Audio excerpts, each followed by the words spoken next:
John Locke, com a sua obra Ensaio sobre o Entendimento Humano, de 1690, se colocou como um grande filósofo e empirista inglês. Longe de se reduzir apenas à doutrina da tábua rasa, essa obra irá inaugurar o que Kant chamou mais tarde de projeto crítico. O projeto crítico irá refletir sobre o nosso poder de conhecer e os limites do conhecimento. O alvo de Locke não é tanto o racionalismo, mas o dogmatismo em todas as suas formas. O ensaio acaba inventando uma nova forma de abordar o problema do conhecimento, em ruptura com o espírito de sistema. Agora é pela observação e não mais por uma filosofia sistemática que buscamos o conhecimento.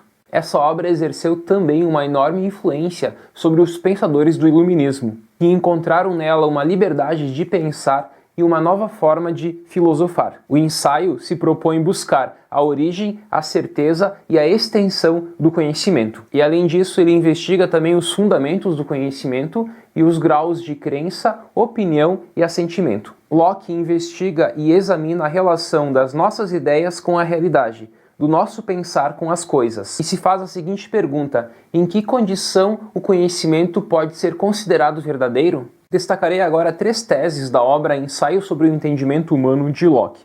A primeira tese é a sua crítica ao inatismo, as ideias inatas. Locke não aceita a ideia do inatismo, sob a qual o nosso saber e a nossa moral estariam embasados em princípios inatos, inscritos por Deus no nosso espírito. Ele refuta o argumento-chave das ideias inatas e o acordo universal sobre eles, que não prova nada, segundo Locke. Na verdade, esses princípios se baseiam numa combinação de ideias altamente abstratas, que necessitam de uma aprendizagem. Se achamos que elas são inatas, é porque elas se tornaram familiares a nós. Locke aqui sublinha o risco dogmático dessa doutrina do inatismo. Aceitar esses princípios inatos é fazer deles verdades incontestáveis, base do dogmatismo. O dogmatismo nega ao ser humano o seu uso da razão e do juízo e faz com que ele aceite certas verdades que são consideradas por ele de incontestáveis. Aqui se trata de defender a autonomia intelectual frente à autoridade, ao argumento da autoridade. O segundo ponto que quero destacar da obra de Locke é que nosso conhecimento surge a partir da experiência.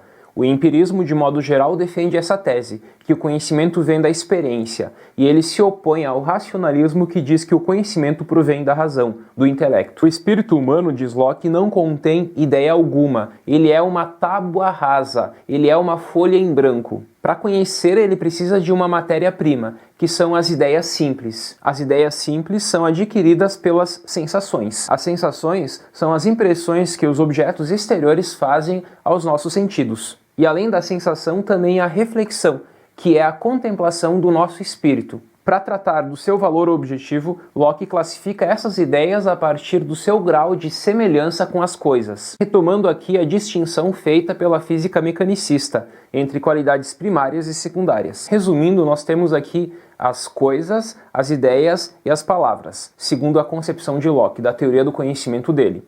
As coisas, os objetos, eles possuem qualidades primárias e secundárias.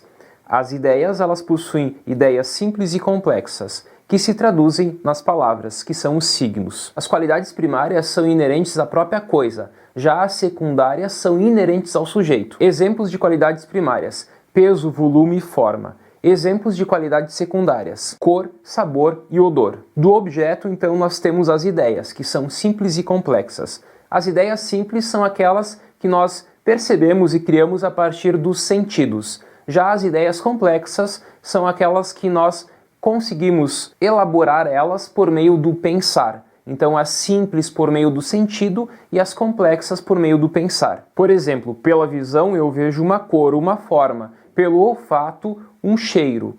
E isso configura então as ideias simples. Já a ideia complexa é o pensar sobre um objeto, por exemplo, sobre a maçã. A maçã então possui ideias simples, que são a cor, a forma, e mesmo o cheiro pelo olfato, e a maçã como um todo pensada é uma ideia complexa. O vermelho é uma ideia simples, a maçã é uma ideia complexa. Vimos então que a partir das ideias simples o ser humano forma as ideias complexas, por meio de algumas operações, como a combinação, a comparação e a abstração. Toda noção, mesmo a mais abstrata, a mais geral, provém desta atividade. Atividade essa de transformação de dados particulares de experiência. O terceiro e último ponto que abordo é acerca do bom uso das palavras para o conhecimento. A finalidade da linguagem é a combinação de ideias num seio de uma comunidade humana. E isso graças à instituição de sinais arbitrários, que são as palavras. Ela tem por significação própria e imediata não as coisas, mas sim as ideias. A linguagem, portanto, é algo indispensável para o conhecimento, e o seu mau uso acaba criando obstáculos para o conhecimento. Utilizar palavras sem conectá-las com ideias determinadas, jogar com a sua ambiguidade ou mesmo obscuridade, são os principais abusos da linguagem denunciados por Locke. Em suma, vimos que Locke critica a teoria do inatismo, das ideias inatas. Após, vimos que Locke classifica os objetos a partir de qualidades primárias e secundárias. As primárias são inerentes ao objeto e as secundárias ao sujeito que pensa esse objeto. Da coisa, nós temos as ideias, que são divididas em simples e complexas. As ideias simples provêm do sentir e as complexas provêm do pensar. E das ideias, nós temos as palavras. Até mais!